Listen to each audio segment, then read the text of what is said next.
안녕하십니까. 호주 브리즈번의 김웅재입니다. 오늘 이승용 형제님께서 찬양을 In Your Presence 영어로 해주셨는데 공교롭게도 저희 오늘 담화 제목도 영어입니다. I have no man 이라는 제목입니다.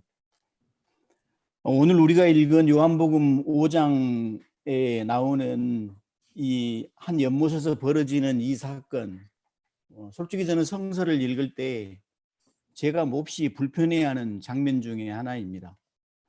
누군가는 성서를 오감으로 읽어야 한다라고 말했습니다. 저 또한 그렇게 하려고 무척이나 애쓰고 있는 편입니다. 사실 오늘 이 장면도 어느 사건과 다를 바 없는 흔하디 흔한 기적 사건입니다. 그런데 제가 이 장면이 불편하고 읽기가 쉽지 않다라고 말씀드린 이유는 제가 오감으로 이 성경, 이 본문을 접할 때 느껴지는 느낌 때문입니다. 여러분이 다 아시다시피 오감으로 성서를 읽는다는 말은 우리에게 주어진 그 5가지 감각, 시각, 청각, 후각, 촉각, 미각을 총동원해서 성경을 읽는 것입니다. 오늘 이야기는 여러분이 잘 아시는 것처럼 베데스다라고 하는 연못에서 일어난 사건입니다. 이 연못에서 예수는 38년 동안이나 중풍을 앓아온 한 남자를 고쳤습니다. 그런데 저는 먼저 여러분께 한 가지를 제안드립니다. 여러분의 오감을 총동원해서 예수와 함께 직접 그 연못을 방문해 보시기를 바랍니다. 어떻습니까? 여러분 보시기에 연못의 경치는 어떻습니까? 연못 주변에는 무엇이 보입니까? 연못에서는 어떤 소리들이 들려옵니까? 그리고 그 연못에서는 어떤 냄새들을 맡을 수 있습니까? 연못 가에 있는 사람들이나 연못에 있는 구조물들은 아이들이 붙잡고 뛰어놀기에 적합해 보입니까? 자, 이제 그렇다면 전체적인 느낌을 한번 생각해 보시기 바랍니다. 이렇게 오감으로 이 연못에 방문했을 때 첫 번째 여러분은 어떤 것을 느끼게 되느냐, 이 말씀입니다.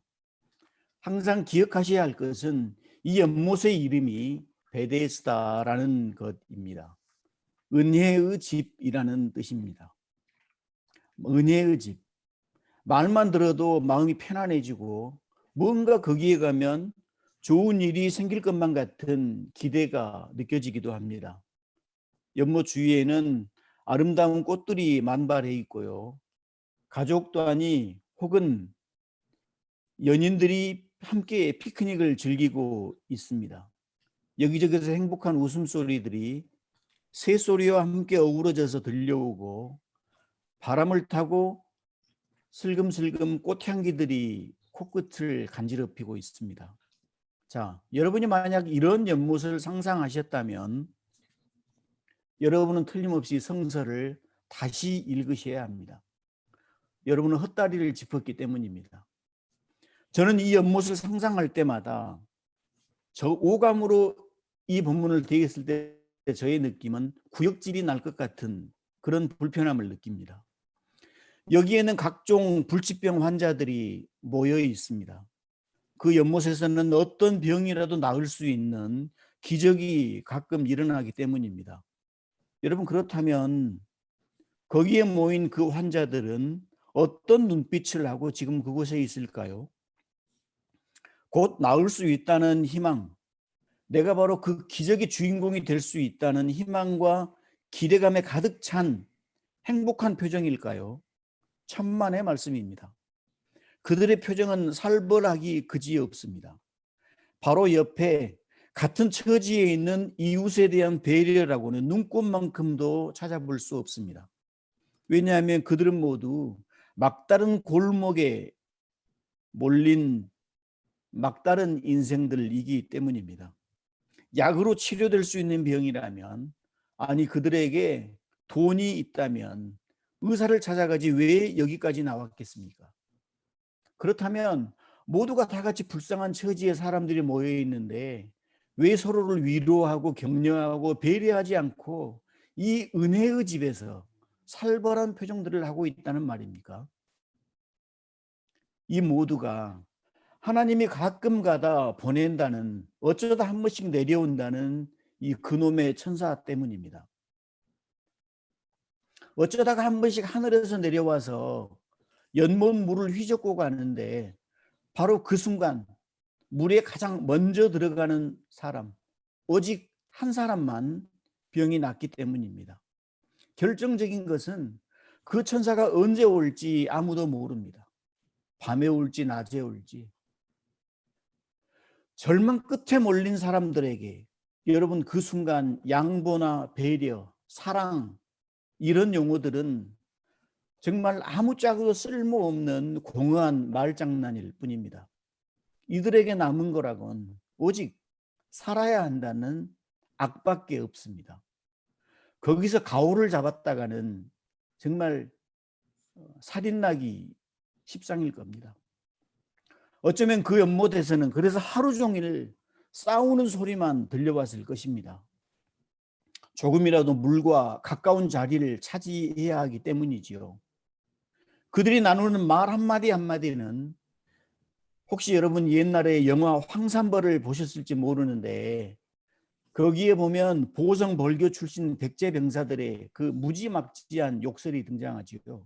그런 욕설은 명함도 못 내밀 정도였을 것입니다. 그 연못에서는 어떤 향기들이 나고 있었을까요? 어떤 냄새들을 맡을 수 있을까요? 2000년 전에 수세식 공중 화장실을 기대하기는 힘들겠죠. 화장지도 기대하기 힘들었겠죠. 소변 대변이 마렵다고 해서 자리를 뜰 수가 있을까요? 결코 그럴 수 없습니다. 자리를 뜨는 순간 다른 사람이 그 자리를 차지하기 때문이죠. 또 그 순간 천사가 내려올지 모르지요. 그 자리에서 소변 대변을 해결했을 것입니다. 아마도 그 연못과 연못 주변은 각종 질병을 앓고 있는 환자들에게서 나는 특유의 냄새와 배설물들, 그리고 토사물들, 이런 것들이 뒤섞여서 정말 상상도 하기 싫은 역겨운 냄새들로 가득했을 것입니다. 어디 그뿐입니까? 자본주의의 물을 먹은 약삭 빠른 사람들 중에서는 거기에서 또 자리 장사를 하는 사람들이 있었을 것입니다. 얼마 주면 더 좋은 자리로 옮겨주는, 자리세를 받아서 먹고 사는 양아치들도 있었을 것입니다. 그 연못가에서 천사를 기다리다가 죽어간 사람들의 시체를 미처 치우지 못하고 썩어가는 풍경들도 있었을 것입니다. 여러분, 인도의 바라나시의 화장터 그 가트를 생각해 보시기 바랍니다. 저는 그래서 아마 오늘 이 본문의 장면은 성서 전체에서 가장 암울한 장면 중에 하나라고 생각합니다. 이 모두가 누구 때문일까요? 바로 그놈의 천사 때문입니다.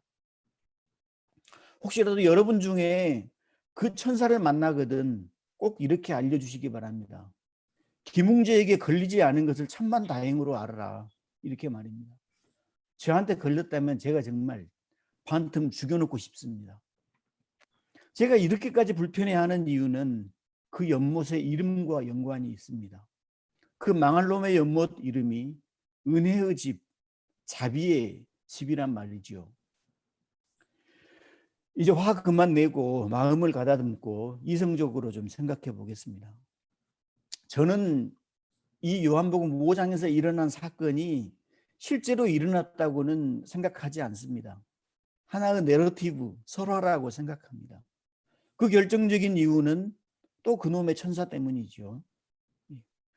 그런 천사가 있을 리가 없습니다. 하나님이 그런 천사를 보내서 물 한번 휘저어 놓고 누가 먼저 들어가나, 야 재밌겠다, 이렇게 구경하고 있는 천사가 과연 그 존재했겠습니까? 예수가 바로 그 연못에 나타났다고 합니다. 그런데 그 이야기의 결론은 또 어떻습니까?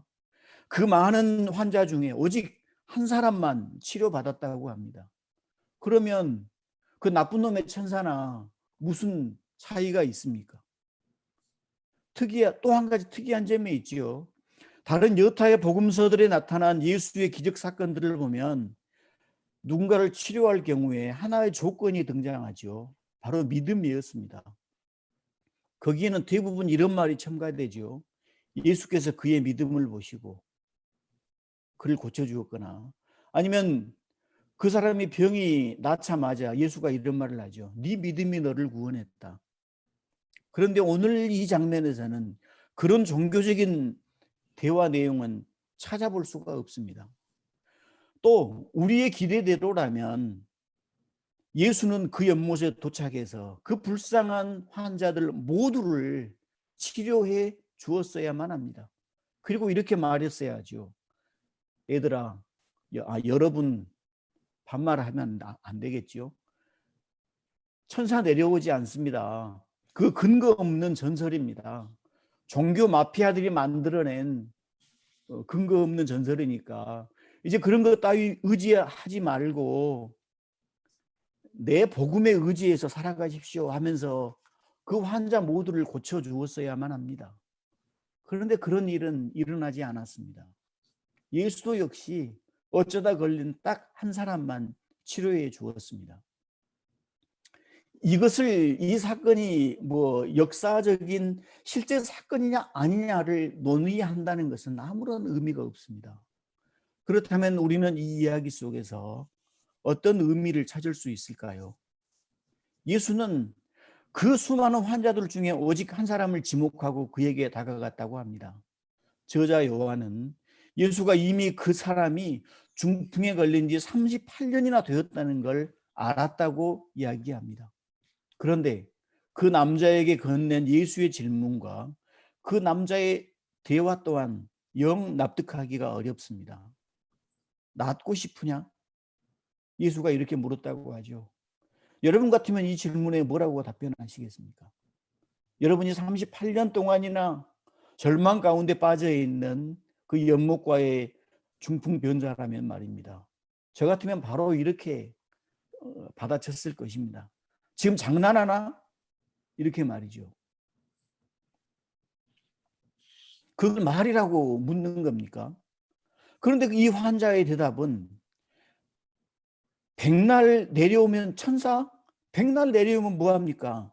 나를 들어서 그 순간 물에 넣어줄 사람이 없습니다. 이 말을 원문에 가장 가깝게 번역한 킹 제임스 버전이나 NASB 성경은 이렇게 번역했습니다. I have no man. 나에게는 사람이 없습니다. 그렇습니다. 저는 이 설화를 신학적이나 심리학적으로 접근하고 싶은 생각은 추호도 없습니다. 이 이야기에서 제 마음을 가장 아프게 하는 대목은 따로 있습니다. 그것은 오늘 본문의 1절입니다. 여러분, 본문 5장 1절에 보면 이렇게 시작하죠. 그때는 유대인의 명절이었다고 말입니다. 축제 기간이라는 말입니다. 아무리 찢어지게 가난해도 그날만큼은 시장에서 옷을 사다 입는 명절날입니다. 모두가 배불리 먹고 즐기는 날입니다. 온 동네가 시끌벅적한 웃음소리로 가득하고 집집마다 음식 냄새가 코를 진동하는 바로 그 명절이었습니다. 그래서 우리는 잊지 말아야 합니다. 늘 축제에서 제외된 사람들, 그 축제를 즐기지 못하고 소외된 사람들이 어딘가에 존재한다는 사실을 말입니다. 베데스다, 은혜의 집이라고요. 다 개벽다귀 같은 소리입니다. 그 연못가에는 나에게는 사람이 없습니다 라고 부르짖는 축제로부터 소외된 사람들, 은혜로부터 제외된 사람들이 우글거리고 있습니다. 어쩌면 예수는 이 남자의 입을 통해서 대신 이 사회를 향해서 소리치고 있는지도 모릅니다. 다들 어디에 있느냐라고 말이죠. 얼마 전 최재구 형제님께서 아둘람 단톡방과 페이스북에 중국 춘추 전국시대의 사상가 묵자를 소개하셨을 때 저는 깜짝 놀랐고 무척 기뻤습니다. 역시 우리 아둘람의 수준이 후덜덜하구나. 제가 가장 좋아하는 동양의 사상가가 바로 묵자이기 때문입니다. 묵자 하면 공자, 노자 또는 맹자, 장자에 비해서 매우 낯설기 때문에 처음 들어본 사람들은 저에게 이렇게 되묻습니다. 묵자? 반묵자인가요? 예, 맞습니다. 묵자는 바로 반묵자를 강조한 사상가입니다. 그런데 반묵자, 제발 혼자만 묵지 말고 내가 나누어 줄 사람이 없나 주변을 돌아보면서 밥 같이 먹자. 이게 바로 묵자의 사상입니다. 축제에서 제외된 사람들의 한숨 섞인 목소리를 듣는 것이 예수의 삶을 실천하는 길이기 때문에 그 묵자는 무니카 목사님에 의해서 작은 예수라고 불리기도 했습니다. 오늘 저는 여러분, 우리 아둘람 형제 자매들께 이렇게 제안하고 싶습니다. 우리 주위를 한번 둘러보자고 말입니다. 우리 귓가에 나에게는 사람이 없습니다. 아무도 없습니다. 라고 하는 목소리들에 왜 귀를 닫고 있는가 한번 생각해 보아야 할 일인 것 같습니다. 이상 오늘의 담화였습니다. 감사합니다.